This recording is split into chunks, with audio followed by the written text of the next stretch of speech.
Oi, pessoal, tudo bem? Hoje a gente decidiu fazer um vídeo diferente aqui da Lourenço de Souza. Dia 1º de julho, a Lourenço de Souza Advogados está completando 31 anos e por isso a gente decidiu contar a história da Lourenço de Souza para vocês. Hoje nós estamos aqui com o Dr. Vilmar e com a doutora Emília, que vão contar a história da Lourenço de Souza desde 1º de julho de 1995, primeiro dia da Lourenço de Souza Advogados. Sejam bem-vindos, então, ao primeiro vídeo do YouTube da Lourenço de Souza Advogados. Seja bem-vindo, Dr. Vilmar. Olá, bom dia para todos, boa tarde, boa noite. Vai ser um prazer conversar com vocês ao longo desse podcast, contando um pouco de nossa história.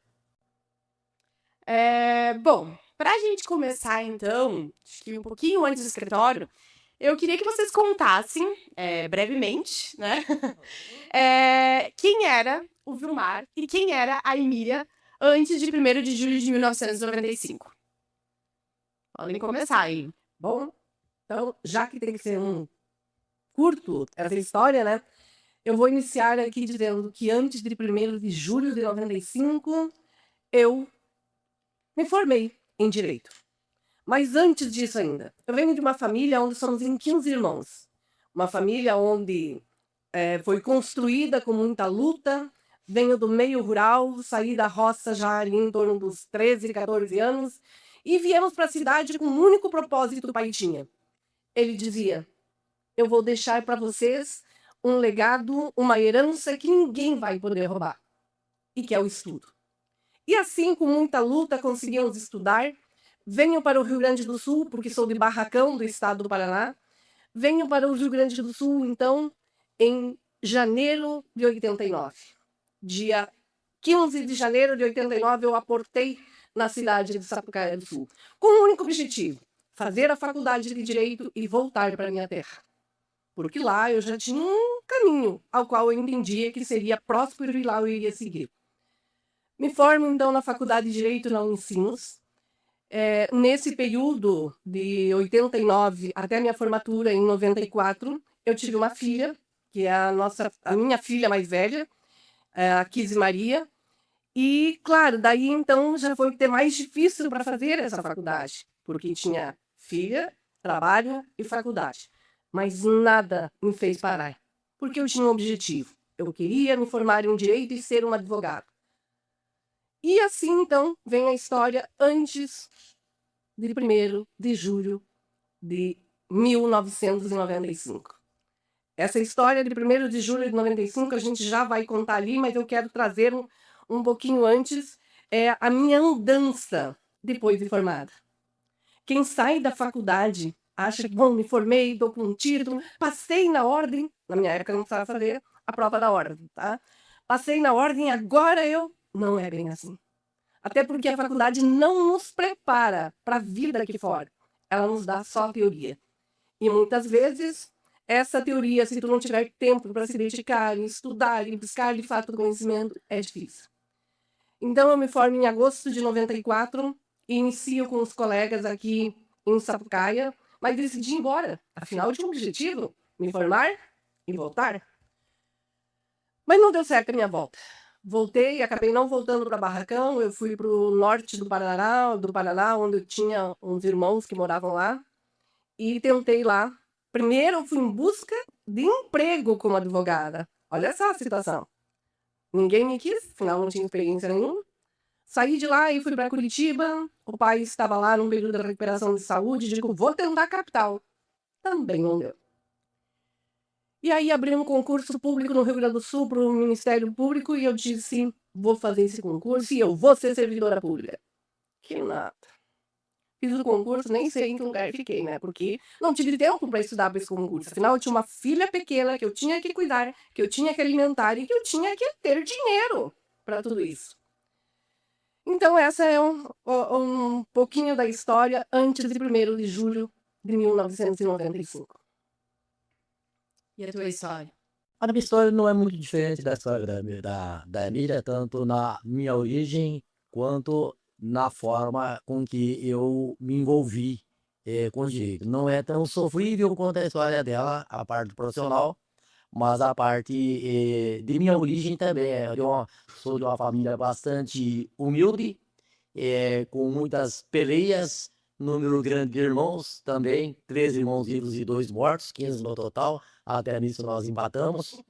E tive a sorte de estudar em colégio público de excelente qualidade na época, e todos os concursos que fiz eu tive a sorte de passar. E optei por trabalhar numa estatal, tendo trabalhado nela até no momento que me aposentei. Tive apenas 3 empresas, eu tive 3 empregos apenas. E nessa grande estatal, eu tinha um plano de carreira que me levou a ter um bom salário. E logo em seguida eu me aposentei. Como eu sabia que ia me aposentar cedo, eu me planejei para fazer um curso superior para ter uma segunda opção depois de aposentado.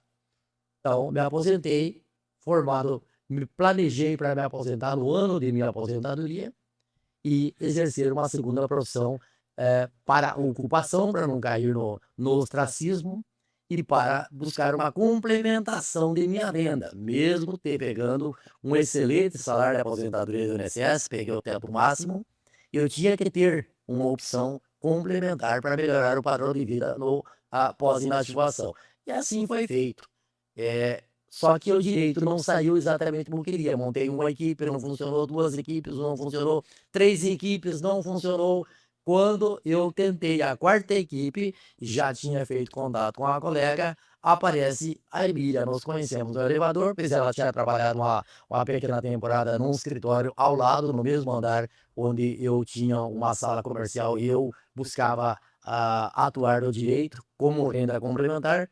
Foi quando eu conheci a Emília e imediatamente no mesmo dia liguei para a colega que eu já tinha fechado, desfiz a parceria com ela, que havíamos combinado para ela começar 2, 3 dias depois, e convidei a Emília.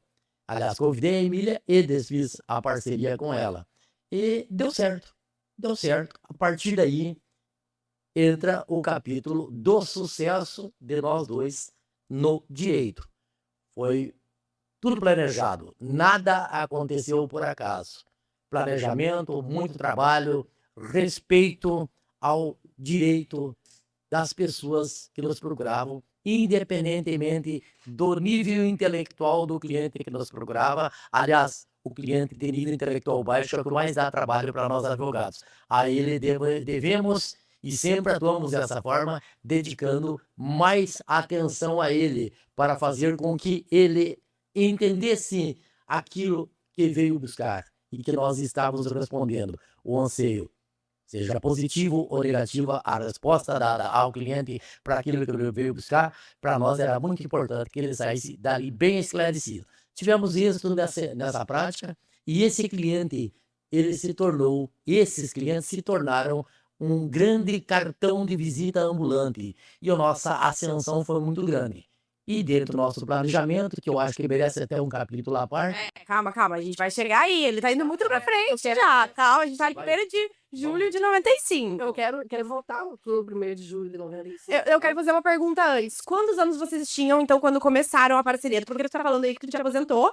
E o pessoal vai achar, então eu tinha 60 anos quando começou o escritório. Quantos anos tu tinha? Eu me aposentei com 39 anos, 4 meses e 18, 19 dias por aí. Explica como é que foi. Antigamente as pessoas se aposentavam, não é? Ineditamente, eu comprovei 37 anos e meio de ter serviço. E ainda não consegui converter todos os períodos, que eu acho que 6 meses sem conversão especial, porque nem precisava disso.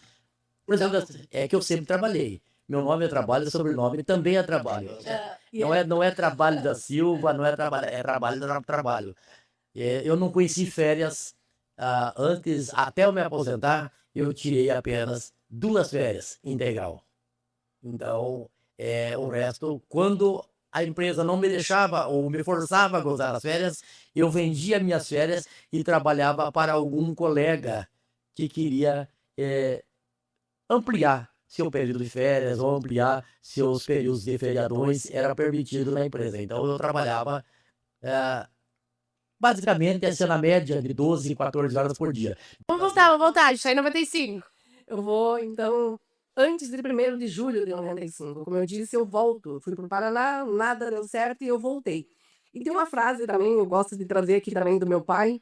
quando estava em Curitiba e ele estava voltando para Barracão, graças a Deus tinha se recuperado da saúde, e ele disse para mim, estava uma outra irmã minha lá com ele disse, bom, eu vou pagar aluguel aqui para vocês mais uns 60 dias. Depois vocês se virem. E aí ele me olhou e disse, se eu fosse tu, Emília, eu voltava para Sapucaí. Porque lá, pelo menos, tu conhece onde é o fórum.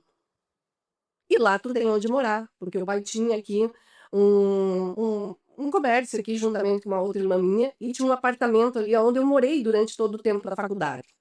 E também, para deixar claro, essa faculdade foi financiada pelo governo da época. Eu tive o crédito educativo 100%, porque senão não sei se teria conseguido fazer a faculdade. Foi a realidade da grande maioria dos meus irmãos que fizeram a faculdade, foi através do crédito educativo do governo, e que pagamos depois. E eu digo, bom, 60 dias nessa capital onde eu não conheço nada, ir daqui a 60 dias ou ir agora, tô indo, pai. E voltei para Sapucaia, para o mesmo local onde eu havia ficado ali por 5 anos, e digo, vamos à luta. E andei por essa cidade buscando emprego como advogada. Ninguém me quis. Eu voltei no escritório onde eu tinha com os 2 colegas ali, que a gente tinha iniciado lá em 94, e eles me olharam e disseram, tu nos abandonou e agora tu quer voltar. Tipo, gente, não é isso e tal, nada. E aí eu encontro quem? No elevador, quando eu estou saindo da sala ali dos colegas, que também não me quiseram, eu encontro quem no elevador? Exatamente o Vilmar. E ele me olha e diz, tu veio para ficar? Eu disse, não sei ainda, vou fazer, porque ainda não tinha feito o concurso, eu vou fazer um concurso e aí vamos ver o que acontece. E aí ele já me deu uma aula de servidor público, de concurso, que isso não levava nada, que não sei o quê, mas se tu decidir ficar, tem uma sala te esperando. Eu não sei se esse cara deve ser louco, de verdade.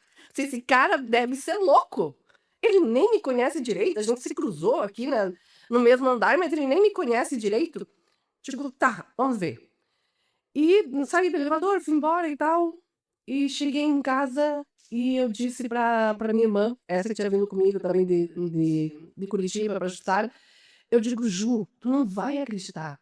Mas um cara que a gente trabalhou ali junto, o Vilmar, ele me ofereceu um local para trabalhar.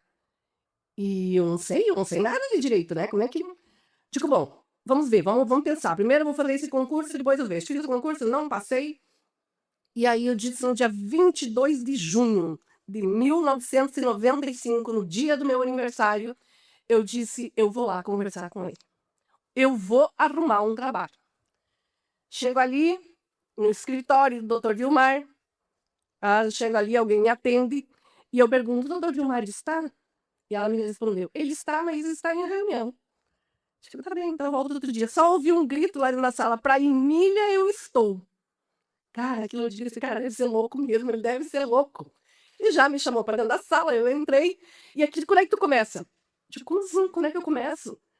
Eu comecei para ele, eu não tenho dinheiro para pagar aluguel, eu não tenho dinheiro para pagar condomínio, mas eu tenho vontade de trabalhar. Ele disse, é só isso que eu preciso. Que o escritório fique aberto e que tu venha, então, com vontade de trabalhar. Aí eu disse para ele, eu começo no dia 1º de julho, então, porque eu tenho que arrumar creche, filha e tal, e eu começo no dia 1º de julho. Gente, eu saí dali com uma certeza absoluta que aquilo é tudo o que eu precisava. Alguém tinha me dado uma oportunidade. Que eu tinha buscado por mais de ano e ninguém tinha me dado uma oportunidade. E ele tinha me dado essa oportunidade. E ele tinha me dado essa oportunidade. E eu saí dali, eu tô descendo para ele chegar até o apartamento, tinha uma descida, assim, uma lomba, assim, né? E daí eu tinha uma amiga lá em casa, porque era o dia do meu aniversário, tava a Ju, e ela estava na janela, e eu gritei do meio da rua, eu consegui um trabalho! Cheguei lá, a gente fez festa, a gente vibrou, porque alguém tinha me possibilitado para trabalhar. E aí eu disse para elas, e eu começo no dia 1º de julho. Pronto, eu não sabia como é que ia ser. Eu não tinha nem ideia no que ia dar. Mas alguém tinha me aberto as portas e disse, aqui tu tem um lugar para trabalhar. Tu não precisa pagar aluguel, tu não precisa pagar condomínio, porque essa sala é minha e eu tenho a condição de bancar isso. Mas eu quero alguém que queira trabalhar. De mim não, tu arrumou. Então, foi aí como é que eu cheguei até o Vilmar. Nesse momento, eu conquistei uma excelente profissional e o amor da minha vida, porque ela nunca mais parou de fazer zoinho pra mim. A gente vai chegar aí ainda, calma.